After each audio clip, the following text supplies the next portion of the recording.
Praise the lord. ఈరోజు కీర్తనల గ్రంథం 35వ అధ్యాయాన్ని చదువుకుందాం. యెహోవా, నన్ను ఎదిరించే వాళ్ళను నీవు ఎదిరించు, నాతో పోరాడే వాళ్ళతో పోరాడు. డాలు కేడెం పట్టుకొని నా పక్షాన నిలిచి సహాయం చెయ్యి. ఈట దూసి నన్ను తరిమే వాళ్లను అడ్డగించు. నేనే నీ విముక్తి అని నాతో చెప్పు. నా ప్రాణం కోసం కాచుకొని ఉన్న వాళ్లకు సిగ్గు తలవంపులు కలుగుతాయిగాక.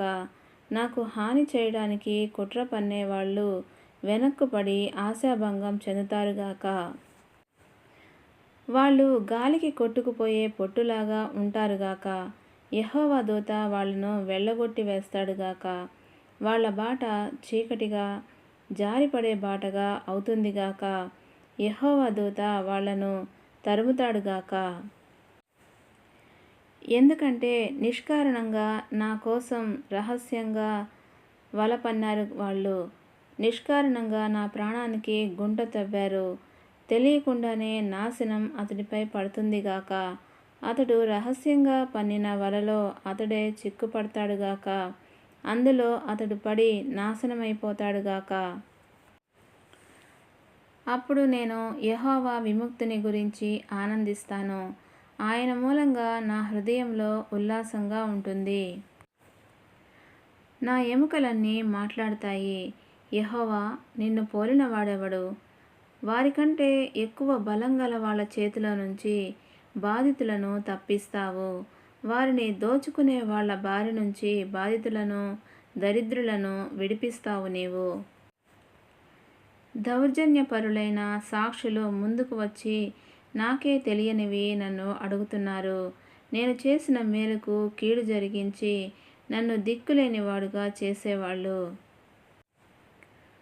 వాళ్లకు జబ్బు చేసినప్పుడు నేను మాత్రం గోనెపట్టలు కట్టుకున్నాను. ఉపవాసముండి నా ప్రాణాన్ని అణచివేశాను. జవాబు లేకుండా నా ప్రార్థనలు నాకు తిరిగి వచ్చినప్పుడు వాళ్ళు నాకు స్నేహితులుగా సోదరులుగా ఉన్నట్టే మసులుకున్నాను. తల్లి మరణిస్తే ఏడ్చేవాడిలాగా శోకించి కృంగిపోయాను. కానీ నేను కుంటుతూ నడిస్తే వాళ్ళు నన్ను చూసి సంతోషంతో గుమికూడారు. నాకు తెలియకుండానే నీచులు నాకు విరోధంగా గుమికూడి అదే పనిగా నన్ను తిట్టారు. విందులలో వేళాకోళం దూషణం చేసే భక్తిహీనులలాగా వీళ్ళు నా విషయం ద్వేషం వెలిబుచ్చుతూ పళ్ళు కొరికారు. స్వామి, ఎన్నాళ్ళు ఇలా చూస్తూ ఊరుకుంటావు? వాళ్ళు నా జీవాన్ని ధ్వంసం చేయకుండేలా నన్ను రక్షించు. ఉన్నది ఒకే బ్రతుకు, దానిని ఆ సింహాల బారి నుంచి తప్పించు. మహాసమావేశంలో నీకు కృతజ్ఞత చెప్తాను. గొప్ప జనసమూహంలో నిన్ను స్తుతిస్తాను. అబద్ధికులైన నా శత్రువులు నా గురించి సంతోషపడకుండా చెయ్యి. నిష్కారణంగా నన్ను ద్వేషించేవాళ్ళు కన్నుగీటకుండా చెయ్యి. ఎందుకంటే వాళ్ళు శాంతివాక్కులు పలుకరు.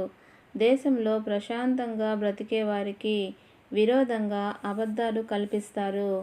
నోరు పెద్దగా తెరిచి నన్ను ఆడిపోసుకుంటూ, ఆహాహా, అతడు చేసినది మా కళ్ళకు కనపడిందిలే అన్నారు వాళ్ళు.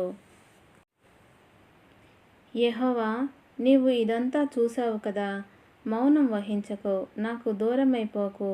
స్వామి, నా దేవా, నా ప్రభు, లే, నాకు న్యాయం చేకూర్చు, నా పక్షాన నిలబడు. యెహోవా నా దేవా, నీ న్యాయబుద్ధిని అనుసరించి నాకు న్యాయం జరిగించు. నా మీద వాళ్లను ఉప్పొంగనీయకు. వాళ్ళు మనసులో ఆహా, గెలిచామని చెప్పుకోకూడదు. అతన్ని మింగేశాం అని అనుకోకూడదు. నా ఆపద చూసి సంతోషపడే వాళ్ళందరినీ సిగ్గు ఆవరించాలి. వాళ్లకు ఆశాభంగం కలుగుతుందిగాక.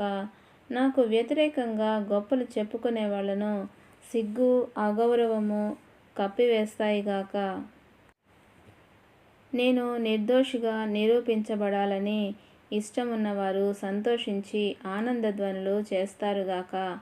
యెహోవా తన సేవకుడి సంక్షేమానికి ఎంతో ఆనందిస్తాడు. ఆయన కీర్తి అధికం కావాలి.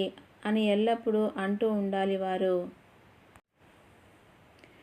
నా నాలుక నీ న్యాయాన్ని గురించి, నీ ప్రశంస గురించి సర్వదా మాట్లాడుతుంది. దేవుడి పరిశుద్ధ వాక్యమును దీవించునుగాక. ఆమెన్.